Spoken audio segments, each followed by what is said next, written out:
नमस्कार, मैं doctor Manju Singh SBL के यूट्यूब चैनल पर आपका स्वागत करती हूँ। आज हम बात करेंगे आर्ट ऑफ होम्योपैथी प्रिस्क्राइबिंग। आज हमारे साथ हैं होम्योपैथी एक्सपर्ट डॉक्टर BS जोहरी। सर, आपका एसबीएल के यूट्यूब चैनल पर स्वागत है।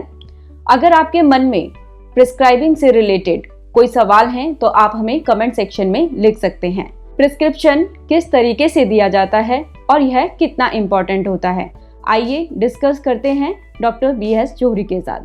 सर, जैसे कि हम जानते हैं जब भी हम डॉक्टर के पास जाते हैं तो हमें प्रिस्क्रिप्शन मिलता है, तो आपके अकॉर्डिंग प्रिस्क्रिप्शन कितना इम्पोर्टेंट होता है? देखिए, डॉक्टर और मरीज के बीच में प्रिस्क्रिप्शन ही इम्पोर्टेंट है।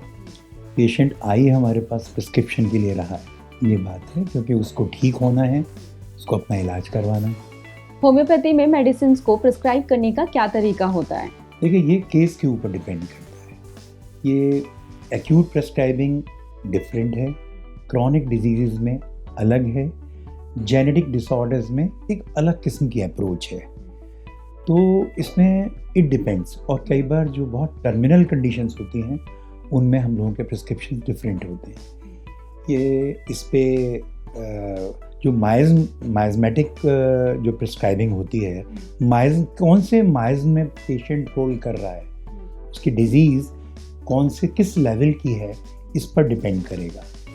कई जगह जो पेशेंट्स कोमा में हैं, कोमाटोज हैं, उनमें वहाँ पे हमारे ऑब्जर्वेशंस भी अलग होते हैं। ठीक है, रीज़न तो हम देखते हैं, लेकिन फिर उसमें प्रिस्क्रिप्शन का एक अलग तरीका होता है। वहाँ अगर कोई ड्रग इंड्यूस्ड कोई इस तरह का कोमा हुआ है तो पेशेंट बहुत माइल्ड है, हम कितनी बार नक्सोमिका प्रिस्क्राइब करते हैं, उससे बाहर निकल आता है। वो बहुत इंट्रोवर्ट है, कई बार ओपीएम प्रिस्क्राइब करते हैं। तो ये पेशेंट, ये कंडीशन के ऊपर डिपेंड करता है मोड ऑफ प्रिस्क्राइबिंग जो है। होम्योपैथी प्रिस्क्रिप्शन यूनिक क्यों होता है? देखिए, सबसे बड़ी बात है, होम्योपैथी ही यूनिक है। और अगर हम ऐसे बोलें तो होम्योपैथी अपने आप में कंप्लीट साइंस है। बाकी सब लोग ज़्यादातर बॉडी का ट्रीटमेंट कर रहे हैं, हम माइंड, बॉडी, सोल सबका इलाज करते हैं। एक और बात डॉक्टर हेनीमैन ने सेकंड एफोरिज्म में बहुत सुंदर बात कही है। उन्होंने बोला कि इलाज का स्कोप क्या है, होम्योपैथी कैसे डिफरेंट है। तो मैं आपको एक एग्जांपल देता हूँ कि हमारे पास एक ट्राइजोमी का केस आया। एक कंडीशन जेनेटिक डिसऑर्डर है, और डेफिनेटली एनवायरनमेंट, एपिजेनेटिक्स का बहुत बड़ा रोल है। एपिजेनेटिक्स का मतलब, एनवायरनमेंट का मतलब कि घर का माहौल, हार्मनी कितनी है, ये सब चीज़ें तभी होती हैं जब डिसहार्मनी है, बहुत सारे रीजंस हैं। तो जब हमने इस पेशेंट को देखा, उनके घर में भी थोड़ा सा डिसहार्मनी का माहौल था। तो दवाई का ये स्कोप होना चाहिए, इंतहा ये होनी चाहिए जो सेकेंड एफोरिज्म में डॉक्टर हेनीमैन ने कही है, कंप्लीट एनिहिलेशन ऑफ डिजीज। तो अगर डिसहार्मनी रीजन है तो हार्मनी भी डेवलप होनी चाहिए। तो आप शायद आप हैरान होंगे, लेकिन ये है स्कोप ऑफ होम्योपैथी। कि मेरे पास 2 महीने बाद उनका कॉल आया कि उनके डिफरेंसेस थे, इस लेवल के थे कि हम क्या अलग हो जाएं। 22 साल की मैरिड लाइफ थी। तो जनरल एक काउंसलिंग होती है, ये अच्छा नहीं है, वो नहीं है, लेकिन मेरा फेथ तो दवाई पे ज़्यादा था। तो दवाई देने के बाद उस पेशेंट को भी फ़ायदा हुआ, और एक जो कॉल वहाँ से आई कि अब हमने ये डिसाइड कर लिया है कि इस विषय पे अलग होने की बात ज़िंदगी में कभी नहीं करेंगे। We are made for each other. एक और मैं एक एग्जाम्पल देता हूँ इस पर। जैसे हम क्योंकि कॉन्फ्लिक्ट को कंसिडर करते हैं, जब केस टेकिंग करते हैं तो डिफरेंट कॉन्फ्लिक्ट लेते हैं, और डिफरेंट ऑर्गन्स के डिफरेंट कॉन्फ्लिक्ट्स हैं। जैसे हम लिवर की बात करें तो लिवर में स्टार्वेशन कॉन्फ्लिक्ट है। लिवर की डिजीज़ तभी आती हैं जब कोई स्टार्वेशन का इशू हो, नौकरी चली गई हो, फाइनेंशियल लॉस हुआ हो, कोई बात हुई हो।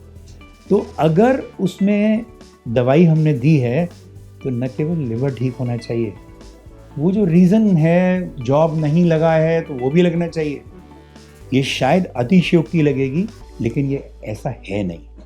Homeopathy prescription other system of medicine के प्रिस्क्रिप्शन से डिफरेंट क्यों होता है?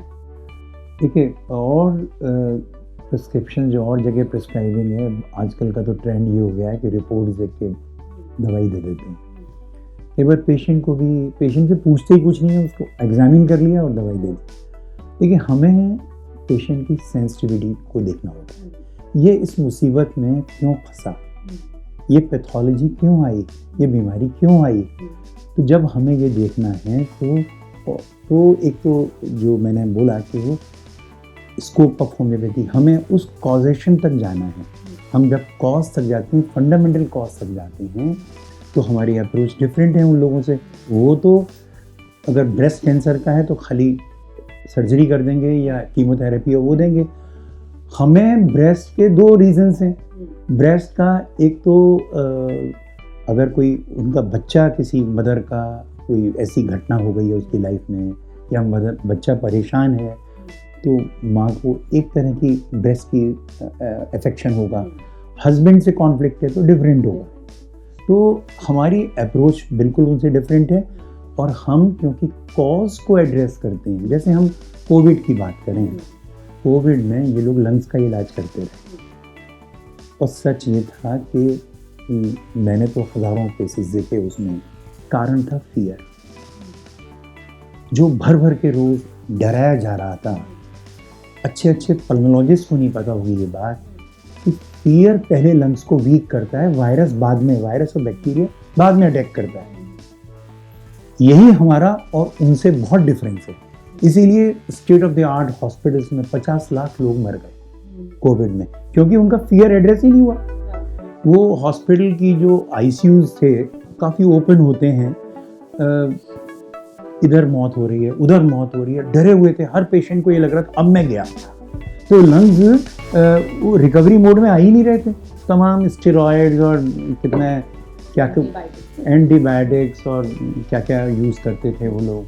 तो रिजल्ट्स तो आप सबको पता है कि किस तरह से डेथ्स हुई हैं, कितनी मॉर्टेलिटी हुई है। उसके पीछे बहुत बड़ा रीज़न था, फियर को एड्रेस नहीं किया। ठीक है, हम लोग क्या होता है, कोई भी एक सिचुएशन होती है ना, तो उसमें जो लॉ ऑफ नेचर के हिसाब से हमें उस सिचुएशन को एक्सेप्ट करना होता है। नॉर्मली हम नॉर्मल ह्यूमन बींग्स हैं, हम एक्सेप्ट नहीं कर पाते सिचुएशन। अभी जैसे टर्की में और सीरिया में जिस तरह का हुआ है, आप अंदाज़ा लगाइए, वहाँ फियर होगा, वहाँ कितने सारे कॉन्फ्लिक्ट्स होंगे, उनका स्टारवेशन कॉन्फ्लिक्ट भी होगा, उनकी इनसिक्योरिटीज़ होंगी, उन सब के डिफरेंट इफेक्शंस होंगे, वो सेंसिटिविटी के हिसाब से होंगे। हम क्योंकि इंडिविजुअल सेंसिटिविटी कंसिडर करते हैं, इसलिए हमारी प्रिस्क्राइबिंग बिल्कुल डिफरेंट है, होलिस्टिक है। होम्योपैथी में सिम्टम्स को इवैल्यूएट करने के लिए क्या क्या डिफरेंट अप्रोचेस होती हैं? देखिए, एक सबसे जो बड़ी बात है, अगर ये हमारी टॉक होम्योपैथ सुन रहे हैं तो वो माइजम्स को जानते हैं कि हमारी 3 तरह की सॉइल होती है। हम जैसे लोगों को जानते हैं, कुछ राजसिक स्वभाव के होते हैं, कुछ तामसिक स्वभाव के होते हैं, कुछ सात्विक होते हैं। सात्विक वो लोग हैं जिनकी बेसिक नीड्स ही होती हैं, बहुत ज़्यादा एम्बिशियस नहीं होते, वो कंटेंटेड होते हैं, उनकी बेसिक नीड्स होती हैं, वो सब फुलफिल होने तक का उनकी अप्रोच होती है। राजसिक या साइकोसिस में एक्युमुलेशन का होता है, इनसिक्योरिटीज़ होती है। और तीसरा है तामसिक। जब हमें इवेल्युएट करना है तो सबसे पहले तमस जाना चाहिए, सबसे पहले सिफिलिस एड्रेस होनी चाहिए। तो हमें इवेल्युएट करते वक्त सिफिलिटिक रूब्रिक्स लिखने होंगे। जैसे अगर कोई पेशेंट बहुत आता है आपके पास, किसी भी कंडीशन को लेके आता है, वो बड़ा बेनेवोलेंट है, वो बड़ा सबकी हेल्प करने वाला है, लेकिन गुस्सा इस लेवल का है कि वो किसी के जान दे सकता है, तो हम उसका बेनेवोलेंस कंसिडर नहीं करेंगे। हिल डिजायर टू करेक्शन तो उस लेवल पे होना चाहिए। तो हम सिफिलिटिक रूब्रिक्स लेंगे। ये हम डिफरेंट होते हैं सिफिलिटिक रूब्रिक्स, वो पैथोलॉजी से भी हम एंट्री ले सकते हैं। इवैल्यूएशन करने का तरीका बेसिकली सिफिलिस को एड्रेस करना है। अगर आपने साइकोसिस को एड्रेस कर दिया तो केस खराब हो जाए। देखिए, केस को परसीव करना, डॉक्टर किस तरह परसीव कर रहा है वो बहुत इंपॉर्टेंट है। Perceiving of case is very important. और परसीव करने में कॉज पे जाना बहुत इंपॉर्टेंट है। क्योंकि हम लोग आजकल जेनेटिक डिसऑर्डर्स बहुत सारे देख रहे हैं, उसमें ज़्यादातर जो एंटीनेटल पीरियड होता है, प्रेगनेंसी का पीरियड है, उसमें मदर के किस तरह का एनवायरनमेंट था, उसके साथ किस तरह का बिहेवियर था, उसके इन लॉज का, हस्बैंड का, या कोई ऐसी घटना तो नहीं हुई जिसमें कि कोई लॉस हो गया हो, कुछ और हो गया हो। तो जैसे मैं एक केस मुझे ध्यान आ रहा है, हमारे पास एक केस आया हाइपोप्लास्टिक यूट्रस का। अब हाइपोप्लास्टिक यूट्रस में 17 साल की एज में पता लगा कि बच्ची को मेंसेस नहीं हो रहे हैं। तब जब गंगाराम में वो पूरा केस स्टडी किया गया तो उन्होंने कहा इसका यूट्रस डेवलप नहीं हुआ। अब हम अपनी नॉलेज से और बहुत सारे टीचर्स ने जो हमें सिखाया है कि फर्स्ट ट्राइमेस्टर में एनाटॉमी डेवलप होती है, सेकेंड ट्राइमेस्टर में फिजियोलॉजी का होता है। अगर कोई कॉन्फ्लिक्ट फर्स्ट ट्राइमेस्टर में हुआ तो एनाटॉमी अफेक्टेड हो जाएगी, सेकेंड ट्राइमेस्टर में फिजियोलॉजी ऑल्टर हो जाएगी और थर्ड में सेंसरी इश्यूज आ जाएंगे। तो यहाँ ये था कि इस केस में कि उनके पहले एक बच्ची थी, सब लोग चाहते हैं आजकल 2 बच्चे होते हैं कि लड़का हो जाए, तो मदर के दिमाग में भी था, घर वालों के भी दिमाग में था, दिमाग में कहीं ना कहीं ये छुपी हुई बात थी। तो अंदर बैठे हुआ बच्चा तो डे 1 उसे पता है कौन सा जेंडर है उसका, पहला सेल बनता है तभी डिसाइड हो जाता है कि मेल है या फीमेल है। लेकिन हिंदुस्तान में ये चल रहा है, चलन है। तो अंदर बैठे बच्चा सोचने लगा, मैंने इसी तरह परसीव किया उस केस को, कि वो सोचने लगा कि मैं तो लड़की हूँ और इनको तो सबको लड़का चाहिए, तो मैं क्या करूँ। उसने कहा यूट्रस की ग्रोथ रोको और ऐसा दबंग बनो बाहर आके लगे कि ये लड़कों से कम नहीं है। तो हमने जब उस 17 साल की लड़की को उसको पूरा इवेल्युएट किया, उसका केस, उसकी नेचर देखी, उसका सब देखा, वो लड़कों की तरह दबंग थी। उसके फादर थोड़े से स्ट्रिक्ट थे, लेकिन वो फादर से भी स्टैंड लेती थी और अपने स्कूल में किसी के साथ गलत हो, शी इज़ ऑलवेज देयर। वो इस तरह की लड़की थी। तो हमने अपनी रिपर्टरी से इस चीज़ को स्टडी किया, देखा, तो मेडिसिन उसको प्रिस्क्राइब करी। विद इन 2 और 3 मंथ्स उसके नॉर्मल मेंसेस आने शुरू हो गए। और सबसे कमाल की बात, ये डॉक्यूमेंटेड केस है कि यूट्रस का साइज नॉर्मल। होम्योपैथी में डिफरेंट टाइप के केसेस के लिए कौन कौन से डिफरेंट प्रिस्क्रिप्शंस होते हैं? देखिए, एक बात तो ये है कि आपके पास एक्यूट कंडीशंस के पेशेंट्स आ रहे हैं। तो एक्यूट में तो आपका हम जो पॉजिटिव फैक्टर है इमीडिएट कि भाई ठंडा लिया था, गला ख़राब हो गया है, तो वहाँ उसको उस तरह से लेंगे। एक्यूट जो भी सिम्टोमोलॉजी आई है, वो डल हुआ है पेशेंट या एक्टिव है, इस बात को कंसिडर करेंगे। थर्स्टी है, थर्स्टलेस है, इस बात को कंसिडर करेंगे। इस कंडीशन में वो चिली फील कर रहा है या हॉट फील कर रहा है, इस बात को कंसिडर करेंगे। मेरी जो अप्रोच रहती है, एक्यूट दवाई के साथ भी मैं डिस्पोजिशन को कंसिडर करता हूँ। हम ये देख लेते हैं, वो 4 मेडिसिन आई, सपोज लाइकोपोडियम भी आई, नक्सवामिका भी आई और लेकेसिस भी आई। तो हम अगर ये तीनों मेडिसिन आ रही हैं तो हम उनके डिस्पोजिशन को देख के दवाई देंगे। अगर लेकेसिस का जो स्नेक का डिस्पोजिशन है, अगर वो उस तरह की नेचर है, पूछ लेते हैं 1-2 क्वेश्चन, तो ज़्यादा सिमिलम हो जाता है, वो ज़्यादा बेटर प्रिस्क्राइबिंग होती है। Thank you so much sir for sharing the information on art of homeopathy prescribing.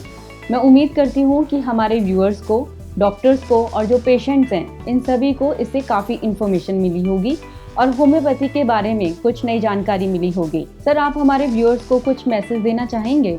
देखिए, मैं कई बार सोचता हूँ कि बहुत सारे लोग नहीं आ रहे हमारे पास, लेकिन मैं समझता हूँ हर इंसान को एक हिंदुस्तान में जो पैदा हुआ है उसे हायर पर्पस ऑफ लाइफ जो है कि लाइफ से क्या क्या अचीव करना है, क्या डायरेक्शन लाइफ की सही है, क्या वो हमारा सिस्टम जो है ना, होम्योपैथिक मेडिसिन, होम्योपैथिक प्रिस्क्राइबिंग, उस डायरेक्शन पे आपको डाल सकते हैं। कम से सात्विकता की ओर की जो यात्रा है, सिफिलिस से सोरा की ओर जाना, ये होम्योपैथिक मेडिसिन कर सकती है। हमारी दवाई में वो ताकत है। तो मैं समझता हूँ कि हर इंसान को ज़रूरत है। ऐसे बहुत सारे लोग हैं अगर आप देखें जिनकी आप पैथोलॉजिकल रिपोर्ट्स कराएंगे सब नॉर्मल आएंगे, लेकिन वो ऐसे ऐसे कांड कर देते हैं जो हम सोच नहीं सकते।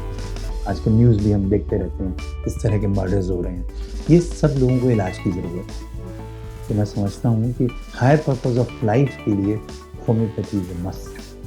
आशा करती हूँ आज का आपको इंटरैक्टिव सेशन काफ़ी इन्फॉर्मेटिव लगा होगा।